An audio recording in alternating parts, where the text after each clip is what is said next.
Hi, English 1301 students, it's Dr. Murray. So this is part 2 of my discussion of the film, The Inventor.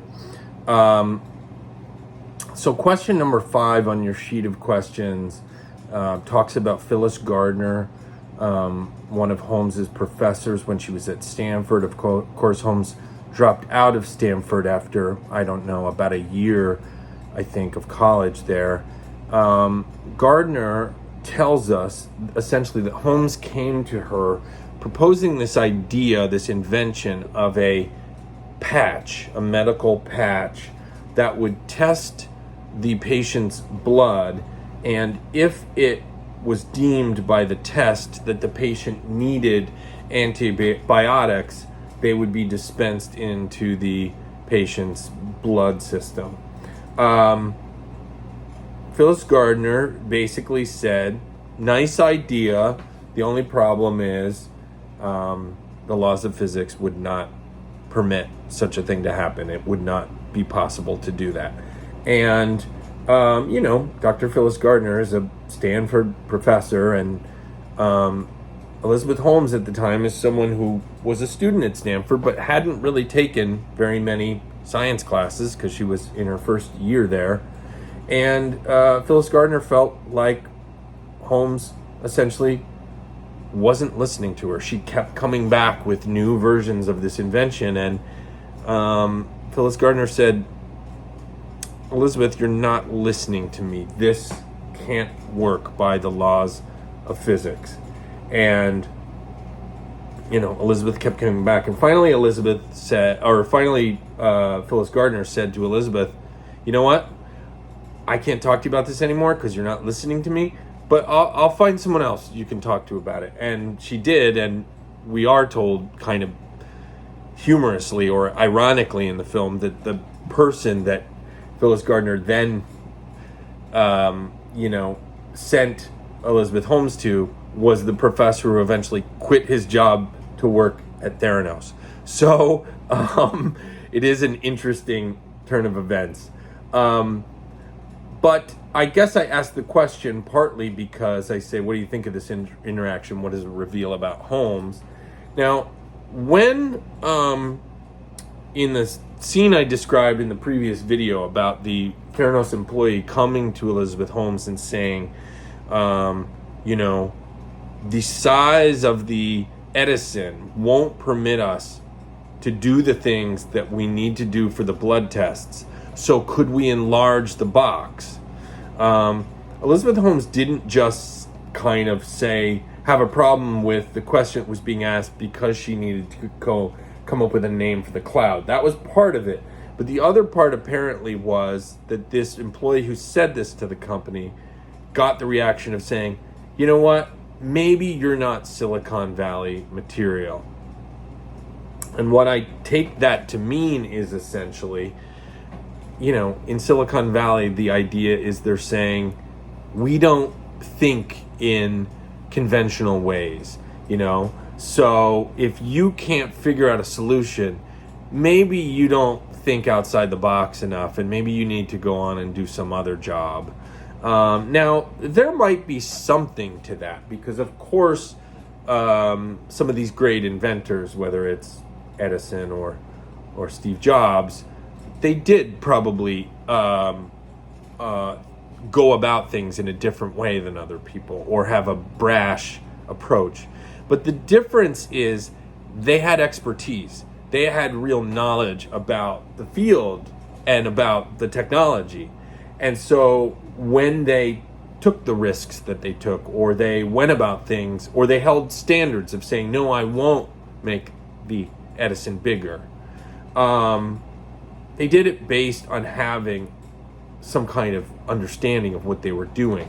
Whereas it seems that Elizabeth Holmes really doesn't have the expertise, and her own college professor reveals she's had this same outlook since she was a freshman at Stanford, which is, she's more focused on the dream of what she wants something to be than sort of the reality of the science of bringing it about.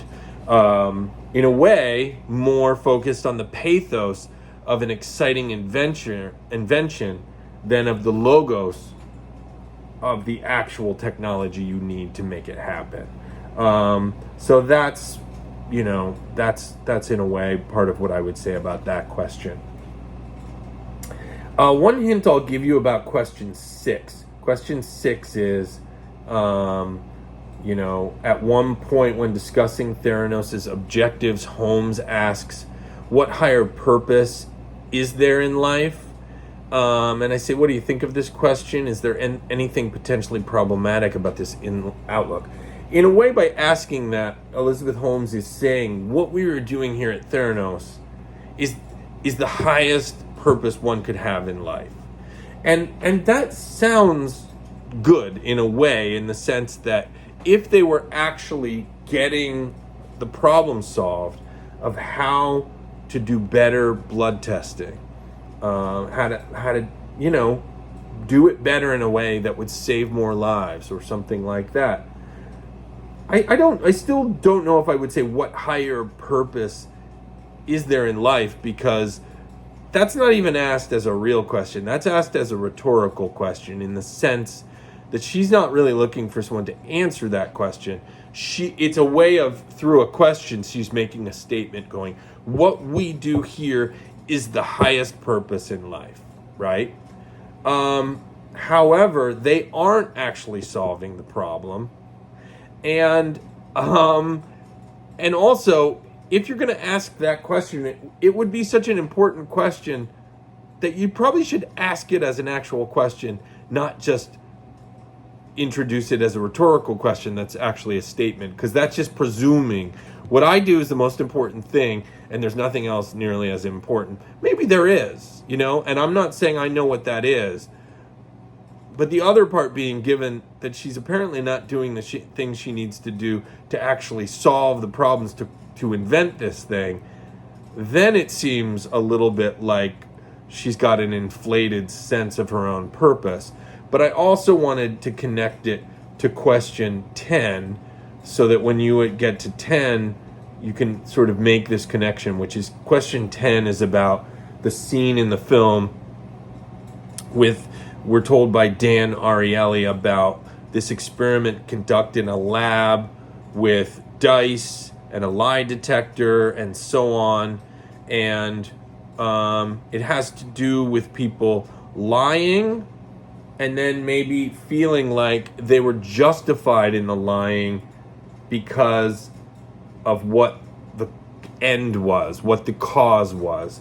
And it's just a hint to connect question 6 and question 10, because I feel like it all might go to show us something about why Elizabeth Holmes went as far as she did in this. And I could say more, but I'm going to leave it up to you to sort of do some thinking on that one. I guess I'm going to go to number 7 and say, because if your essay is going to be about a rhetorical analysis of Theranos' rhetoric, public rhetoric, and that's going to include pathos. We've talked a little about pathos. It's going to certainly include logos and the sort of,